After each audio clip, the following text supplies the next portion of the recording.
بسم اللہ الرحمن الرحیم الحمد للہ رب العالمین والصلاة والسلام علی سید الانبیاء والمرسلین وعلی آلہ واصحابہ اجمعین۔ حضور نبی کریم رؤوف الرحیم صلی اللہ تعالی علیہ وآلہ وسلم کا ارشاد مبارک ہے، آپ فرماتے ہیں کہ جس نے قرآن پاک پڑھا اور اللہ تبارک و تعالیٰ کی حمد کی اور مجھ پر درود پاک پڑھا، اس نے خیر کو اپنی جگہ سے تلاش کر دیا۔ سبحان اللہ۔ ساری خیر یہاں ہی ہے، یعنی قرآن پاک پڑھا جائے، اللہ تعالیٰ کی حمد و ثنا کی جائے اور درود و سلام حضور علیہ السلام کی بارگاہ میں پیش کیا جائے تو سب خیر، سب بھلائیاں حاصل ہو جاتی ہیں۔ تو اس لیے اصول و برکت ایک دفعہ درود شریف پڑھ لیجیے۔ اللہم صلی علی سیدنا و مولانا محمد وعلی آل سیدنا محمد مبارک وسلم صلی علیہ۔ اللہ رب العالمین نے قرآن مجید فرقان حمید میں ارشاد مبارک فرمایا، وَإِذْ أَخَذْنَا مِيثَاقَكُمْ لَا تَسْفِكُونَ دِمَاءَكُمْ وَلَا تُخْرِجُونَ أَنفُسَكُمْ مِنْ دِيَارِكُمْ ثُمَّ أَقْرَرْتُمْ وَأَنْتُمْ تَشْهَدُونَ۔ اللہ کریم کا یہ ارشاد مبارک ہے، اور یاد کرو جب ہم نے تم سے عہد لیا کہ آپس میں کسی کا خون نہ بہانا اور اپنے لوگوں کو اپنی بستیوں سے نہ نکالنا، پھر تم نے اقرار بھی کر لیا اور تم خود اس کے گواہ ہو۔ اللہ رب العالمین نے یہاں حکم فرمائے ہیں انسان کی اصلاح کے لیے اور سب انسانیت کی رہنمائی کے لیے کہ انسان کو کیسا ہونا چاہیے، یہاں انسان کی اصلاح کی گئی ہے خاص کر۔ تو اللہ تبارک و تعالیٰ نے یہ جو فرمایا ہے کہ وَإِذْ أَخَذْنَا مِيثَاقَكُمْ، اور یاد کرو جب ہم نے تم سے عہد لیا، یعنی اے یہودیوں وہ وقت یاد کرو جب ہم نے تمہارے آباء و اجداد سے تورات میں یہ عہد لیا کہ تم آپس میں کسی کا خون نہ بہانا اور اپنے لوگوں کو اپنی بستیوں سے نہ نکالنا۔ پھر انہوں نے اس عہد کا اقرار کر لیا اور تم خود بھی اپنے آباء و اجداد کے اس اقرار کے گواہ بھی ہو۔ تو اللہ رب العالمین نے اس کا اس وقت حکم فرمایا جب یہ بنی اسرائیل کے اندر کچھ قبیلے تھے، یہ قبیلے آپس میں لڑائی جھگڑا کرتے تھے۔ بنی اسرائیل کے اندر یہ قبیلے تھے، اوس اور خزرج، اس طرح کے قبیلے تھے، کچھ آپس کے اندر لڑائی جھگڑا کرتے رہتے تھے۔ جب لڑائی کرتے تھے تو لڑائی کے اندر جو انسان سامنے آیا تو اس کو قتل کر دیتے تھے، یا جو حاوی ہوتا اس کو اس کے گھر سے نکال دیتے تھے۔ تو اس چیز سے اللہ تعالیٰ نے منع فرمایا ہے، ان کو اللہ تعالیٰ نے ان کا بیان فرمایا ہے اور امت مصطفیٰ صلی اللہ علیہ وسلم کو یہ درس دیا گیا ہے کہ ایسا تم نے بھی نہیں کرنا کہ کسی انسان پر ظلم نہیں کرنا، زیادتی نہیں کرنی، کسی کو قتل نہیں کرنا، کسی کو جو غریب ہے، امیر ہے، جو اپنے گھر میں بیٹھا ہے گھر میں ہی اس کو رہنے دیا جائے، کسی پر زیادتی نہ کی جائے۔ تو اللہ تبارک و تعالیٰ نے یہاں انسان کو ہمدردی کا درس دیا ہے، ہمدردی کا کہ کسی کا خون بہانا یہ ظلم ہے، کسی کو گھر سے نکال دینا یہ ظلم ہے، یا کسی کو اس کی بستی سے نکال دینا یہ بھی ظلم ہے۔ تو یہ سب ظلموں سے اللہ تعالیٰ نے منع فرمایا ہے۔ تو حضور علیہ السلام جب اس طرح کا درس دیتے تھے، اس طرح کا جب بیان فرماتے تھے کہ اللہ تعالیٰ کی عبادت کرنی چاہیے، کسی انسان کو ستانا نہیں چاہیے، کسی انسان پر ظلم نہیں کرنا چاہیے، تو صحابہ کرام کے اندر بڑا جذبہ پیدا ہوتا تھا کہ ہم اللہ تعالیٰ کی عبادت کریں، ایسی عبادت کریں کہ دن رات ہمارا بس اللہ تعالیٰ کی عبادت میں گزر جائے۔ جیسے کبھی ہمارے ذہنوں میں بھی یہ بات آ جاتی ہے کہ دنیا کے چکر جو ہے، کبھی یہ فلاں مسائل شروع ہو جاتا ہے، کبھی فلاں مسائل، اللہ تعالیٰ کی عبادت سے بندہ پیچھے ہٹ جاتا ہے، یا کمی آ جاتی ہے، یا کوئی جو شوق ہوتا ہے کہ اتنی عبادت کی جائے کہ دن اور رات ہر وقت اللہ تعالیٰ کی عبادت کی جائے۔ تو ایسا ذہن اگر ہمارا بنتا ہے تو صحابہ کرام کا بھی بنتا تھا، اور صحابہ کرام کا تو پہلے ان کے ذہن اس طرح کی، کیونکہ انہوں نے سرکار سے تربیت پائی تھی، تو ان کے زیادہ شوق اور جذبے تھے کہ ہر وقت اللہ تعالیٰ کی عبادت کریں۔ تو حضور علیہ السلام کے کچھ صحابہ کرام نے، ایک روایت کے اندر آتا ہے کچھ صحابہ کرام ہیں جیسے کہ حضرت عثمان بن مظعون رضی اللہ تعالیٰ عنہ، یہ صحابی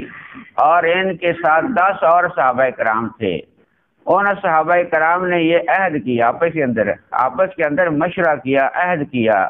کہ یار اتنا یعنی کہ انسان کو اللہ تعالیٰ نے وقت دیا ہے تو ہمارا وقت سارا برباد ہو رہا ہے کہ کبھی عورت کے چکر میں، کبھی کاروبار کے چکر میں، کبھی تجارت کے چکر میں، کپڑے اچھے لو اس کے چکر میں، کبھی کھانا اچھا خریدو اس کے چکر میں، سارا وقت ہی برباد ہو جاتا ہے۔ نیکی سے ہم جو ہے پیچھے رہ جاتے ہیں۔ زیادہ نیکی کرنی چاہیے، زیادہ اللہ تعالیٰ کی عبادت کرنی چاہیے۔ انہوں نے آپس کے اندر عہد کیا کہ ہم ایسا کرتے ہیں کہ اچھے کپڑے نہیں پہنتے۔ ان صحابہ کرام نے یہ عہد کیا آپس کے اندر 10 صحابہ کرام نے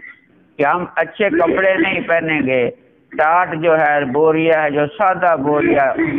ہم اس کو اپنے زیر تن کریں گے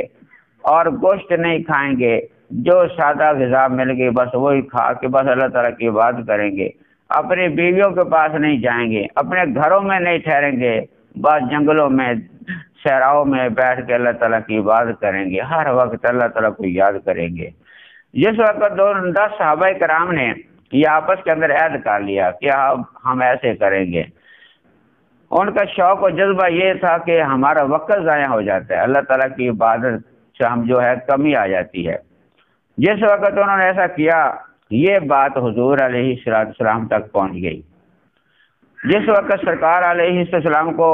ان کے اس عہد کی خبر ہوئی تو حضور علیہ السلام حضرت عثمان بن مظعون رضی اللہ تعالیٰ عنہ کے گھر تشریف لے گئے اور جا کے فرمایا کہ وہ عثمان کدھر ہیں؟ تو وہ گھر میں نہیں تھے اس وقت۔ ان کی بیوی صاحبہ سے پوچھا سرکار نے کہ عثمان کدھر گئے؟ میں نے ان کے بارے میں یہ خبر سنی ہے، سرکار نے یہ فرمایا کہ ان کے بارے میں مجھے یہ خبر پہنچی ہے کہ انہوں نے ایسا عہد کیا ہے کہ اپنے آپ کو دنیا سے دور کر کے بس اللہ تعالیٰ کی عبادت کریں گے۔ تو ان کی بیوی صاحبہ یا اس وقت کی خواتین صحابہ کرام سب جانتے تھے کہ اللہ کے نبی کی بارگاہ میں جھوٹ بولا نہیں جا سکتا، کیونکہ ان کے آگے، سرکار کے آگے اگر کوئی جھوٹ بولتا ہے یا بات میں کبھی پیشی کرتا ہے تو فوراً اللہ تعالیٰ کی طرف سے وحی آ جاتی ہے، تو انسان کا جھوٹ پکڑا جاتا ہے۔ تو بہرحال انہوں نے عرض کر دی سرکار جو آپ کو بات پہنچی ہے وہ حق پہنچی ہے، جو آپ نے بات سنی ہے وہ آپ نے صحیح سنا ہے کہ انہوں نے عہد ایسا کیا ہوا ہے، اس لیے تو گھر میں نہیں ہے۔ تو حضور علیہ السلام نے سختی سے یہ ارشاد فرمایا کہ حضرت عثمان بن مظعون رضی اللہ تعالیٰ عنہ کو یہ فرمانا کہ کیا میری سنت سے بڑھ کر بھی کوئی عمل ہے، میری سنت سے بڑھ کر بھی کوئی عمل ہے، یا میری ملت سے بڑھ کر انہوں نے کوئی اور ملت اختیار کر لی ہے؟ تمہارے سامنے میں بھی موجود ہوں، میں بھی نماز پڑھتا ہوں، میں آرام بھی کرتا ہوں، یہ نہیں کہ دن رات نماز پڑھتا رہتا ہوں، میں نماز بھی پڑھتا ہوں، آرام بھی کرتا ہوں، میں روزے بھی رکھتا ہوں، افطار بھی کرتا ہوں، اور میرے گھر میں بیویاں بھی ہیں، ان کے پاس بھی میں جاتا ہوں اور گوشت بھی کھاتا ہوں، جو نعمت مل جاتی ہے وہ کھا کے اللہ تعالیٰ کا شکر بھی ادا کرتا ہوں، تو میری سنت ہی شریعت ہے۔ تو اگر اللہ رب العالمین نے یہ آسانیاں جو پیدا فرمائی ہیں، یہ میری سنت جو ہے یہی اللہ تعالیٰ کی تباہ ہے، اور اللہ رب العالمین نے میرے محبوب صلی اللہ علیہ وسلم یعنی سرکار صلی اللہ علیہ وسلم کی جو ادا ہے آپ کے طریقے کو اپنی عبادت فرمایا ہے، اور فرمایا کہ تم پر جس طرح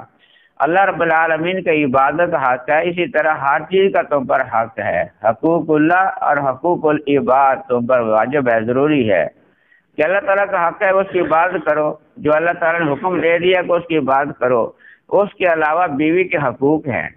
تمہارے جسم کے تم پر حقوق ہیں، تمہاری صحت کے تم پر حقوق ہیں، اگر ان کے حقوق نہ ادا کرو گے تو پھر بھی تم مجرم ٹھہرو گے۔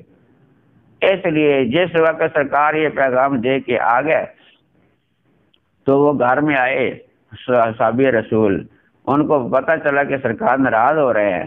تو سب نے پھر اپنے اس عہد سے جو ہے قطع کیا، اور انہوں نے اس سے یعنی جس طرح پہلے سرکار علیہ السلام کی سنت کے مطابق عمل کرنا یہ اللہ اس کے رسول کو پسند ہے،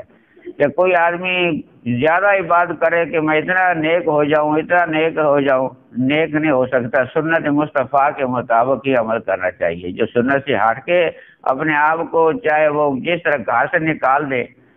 تو گھر سے خود نکل جائے یا کوئی نکال دے اور جنگلوں میں پاگلوں کی طرح پھرتا رہے، وہ سنت نہیں ہے، وہ بے وقوفی ہے۔ سنت یہ ہے کہ صاف ستھرا رہے، نماز پڑھے اور جس طرح اللہ اس کے رسول نے حکم دیا ہے اسی کے مطابق ہی زندگی گزارنی چاہیے۔ تو جس وقت جب سنت پر ہم عمل کریں گے تو یہ اللہ تعالیٰ کی اطاعت ہے۔ جیسے اللہ تعالیٰ نے قرآن پاک میں فرمایا ہے لَقَدْ كَانَ لَكُمْ فِي رَسُولِ اللَّهِ أُسْوَةٌ حَسَنَةٌ کہ میرے محبوب کا اسوہ حسنہ یہ تمہارے لیے ضروری ہے، اس پر عمل کرو۔ تو اسوہ حسنہ کے مطابق عمل کرنا یہی اللہ تعالیٰ کا قانون ہے، یہی اللہ تعالیٰ کا حکم ہے۔ سرکار کی سنت پر عمل کرنا اللہ تعالیٰ کا حکم ہے۔ تو اس لیے ہمیں بھی چاہیے کہ ہم ایسا ذہن بنائیں کہ سارے جو حقوق ہم پر ہیں، پچھلی آیت میں بھی آپ نے حقوق العباد اور حقوق اللہ کے بارے میں استعمال فرمایا، تو حقوق اللہ اور حقوق العباد دونوں کا انسان کو پاس رکھنا چاہیے، سب پر ہی غور و فکر کر کے ان کے اوپر اگر انسان کے اوپر سختی آتی ہے، کمی آتی ہے، دکھ تکلیف آتی ہے، جو کچھ بھی آتا ہے اپنی کوشش کرتا رہے حقوق اللہ اور حقوق العباد کو ادا کرنے کی۔ مدد اللہ تعالیٰ کی ہوتی ہے، کامیابی اللہ تعالیٰ کی ہوتی ہے۔ اگر کوئی کمی بیشی ہوتی ہے تو اللہ تعالیٰ بہتر جانتا ہے، اس کی نیت پر اللہ کریم ڈبل ثواب عطا فرما دیتا ہے۔ تو اس لیے دعا ہے اللہ رب العالمین کی بارگاہ میں اللہ تعالیٰ ہمیں صحیح معنی میں دین سمجھنے کی اور دین پر عمل کرنے کی توفیق عطا فرمائے۔ افضل ذکر لا